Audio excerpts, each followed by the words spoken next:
time to welcome our Detroit Bureau Chief, Alan Adler, and get into this week's edition of Truck Tech, which is the Desert Bloom edition. But Alan, I'm going to suggest an alternative title. Nikola, the proof is in the powertrain.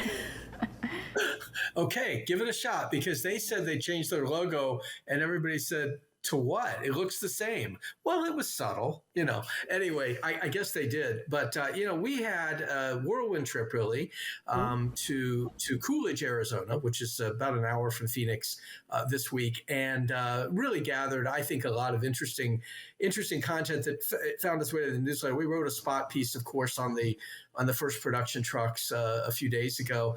But now you've got an opportunity to sort of look into some of the other things that are going on out there. And there's a couple of things that, I guess might strike some people as funny. One was, Nikola beats Tesla now to the market with a production electric truck. And as you remember, and we'll hear from him again in a few months, when Trevor Milton, finally goes on trial for fraud, his obsession was Tesla, right? I mean, he was obsessed with that company and, basically emulated a lot of what Nikola did. Well, now he's not there anymore, but they did, in fact, beat Tesla to market. And so I asked the current CEO, Mark Russell, I said, well, do you want to address that? And he was like, nope. He said, I'm just glad we made our timeline. But it was fun. He didn't want to take a shot at Tesla. However, Michael Oscheller, who is the new president of Nikola Motor and probably going to succeed Russell as CEO at some point, he wasn't quite as reserved. He said, it's one thing to announce a truck, it's another to look at one. And he said, we have one right here. So, he didn't avoid the opportunity to take a shot there. That, for those of you who are Hamilton fans, is under the subhead of not going to miss my shot. And there's another reference to Hamilton this week as well, which is a quote from Russell. Let you read that all by yourself. The thing with Nikola, too, is that it's one thing to say that you're going to build the truck, but it's another to see it being delivered to customers. We saw Dooner and the Dude take a ride in that brand new Nikola truck that hit Covenant Logistics parking lot on Monday this week in this week's edition of What the Truck. And I mean, I can hear anecdotally from Dooner and Michael Vincent how excited they were to have that happen. Can you talk a little bit about the palpable excitement that you felt at the Nikola plant now that you've got these trucks rolling off production? There's about a dozen now, and they hold several hundred orders and several hundred letters of intent now from companies that are probably breathing a little bit of a sigh of relief seeing this actually happen, right? Well, I liked what Russell said the other day. He said, we've been a pre-revenue company for years, he said, and now finally, we're going to bring some money in, and they will report some revenue. It won't be significant in the second quarter next week when they report in the second quarter. The first quarter earnings are next Friday. We're going to learn a couple of interesting things. We did mention low in the story earlier this week that Mark Russell now is the largest shareholder in Nikola, because Trevor Milton sold off so many shares that Russell, is now the top shareholder. We'll see, just how big that is. It's double-digit percentages. Nikola is continuing to raise money this week. They also, this didn't really come out of the plant visit, but they also activated a registration which will allow them to sell up to a 1.2 billion more shares of stock, because this is an expensive process. Yes, they're going to be bringing in money, but they're going to be spending a lot more as they build more trucks. But the plant itself, yeah, it was exciting. I mean, I'm sure the timing was set to Arizona Governor Doug Ducey's schedule. He was there. He toured the plant.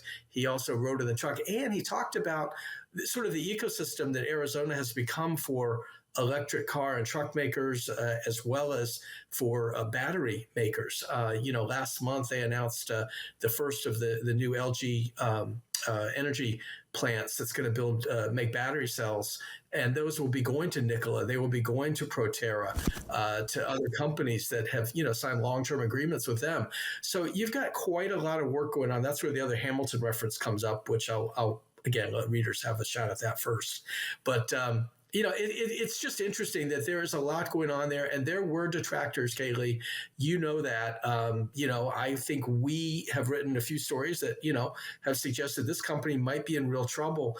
I can't say that they are a long-term success story, because they're not, but you have to walk before you can run. And, when you talk about palpable excitement, I did take a very quick spin in the truck on Wednesday. I was the first to actually do that last year.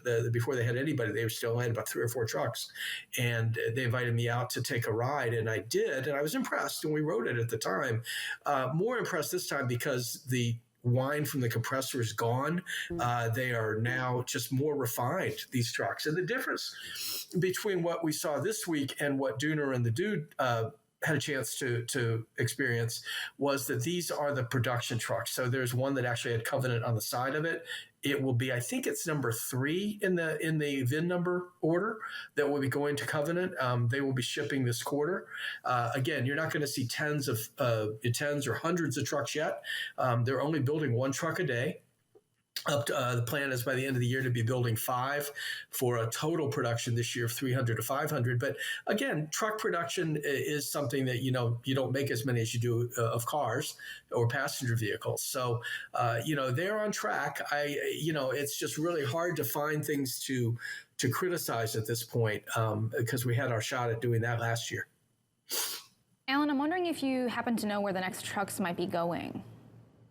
Who might be getting? Well, you mean in terms of the production trucks? The first one is VIN number 1 is going to TTSI out in the ports, and I think most of these trucks will end up in the ports because with California, especially Long Beach and Los Angeles, trying to clean up the port areas of diesel trucks and actually requiring it by 2040, the first of these trucks are going to be headed out there. We'll see some numbers, Sydney, really soon from what's called the HVIP program. It's a grant program, voucher program that you can get up to $120,000 voucher if you buy a Nikola truck or another Class 8 electric truck, even more if you buy it and use it in drayage. And this is all money that basically California collects in fines from pollution fines, and then transfers to another pocket where they give it out to companies that are making electric trucks. We'll find out pretty soon just how many of those were Nikola vouchers. I suspect it's going to be pretty high because, again, they are an early player here. You've got some Volvos out there. You've got some demonstration Daimler e-Cascadias, but not any real production trucks till later this year. So, Nikola actually has kind of moved into I guess I'll say the word leadership with a small L position on this. But others that are going to get them, Saya is going to get a truck. And I mentioned Covenant. I'm trying to think of a few others, but they, there's a car hauler I saw in the mix. They had the logos on the side of the trucks that are going to be heading out. Alan, I can't help but wonder, you mentioned that the extreme amount of companies flocking to Arizona for these productions, the battery makers, the truck makers, can't help but wonder if the proximity to California and that choice for California, not even really a choice, I guess kind of the forceful nature of California's Air Resources Board making people choose cleaner trucks, if that kind of drives the manufacturing to head to Arizona. So they're close to California, but without the cost and the red tape that comes with actually producing them in California, right? Yeah, that's a great point. California, the proximity is huge. One of the things that Arizona has that most other states don't have as much is sun, and that means solar power. And Nikola, which is a truck maker, is also a maker of hydrogen. And one of the things that it got an agreement a year ago with the Arizona Power Group, power utility, was to get really cheap electricity from solar to use in electrolyzers to make hydrogen. This is a very intensive process, and they got a really great deal on the electricity. So what happens is, as they move into fuel cell trucks, which is really what Nikola was about originally, but obviously battery electric, has come first.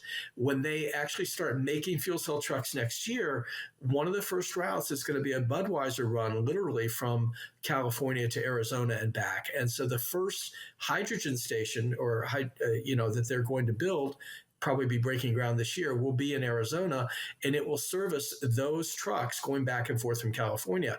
The other thing that this does is, as you look at the incentive picture, and Nikola says that they do not build the business on incentives, but they're happy to take them.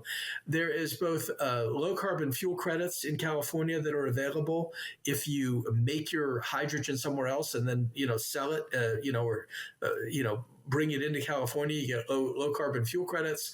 You've got money that's available through for hydrogen hubs in the infrastructure program, and so you've got a lot going on there. So you have two businesses at Nikola. You've got the truck business, which is the most visible, and then you've got the hydrogen making business. So all of that energy that they can pull in from the sun in Arizona really does end up in some ways in California. Alan, thank you so much for joining us this morning. It's always a joy, and we cannot wait to talk with you next week. Hope you have a good rest of your morning. Guys, one quick one before you kick me out of here. The newsletter ends with a Futurama today, the classic iPhone episode. There's a reason for that. So our 7,500 subscribers, we did cross that number, by the way.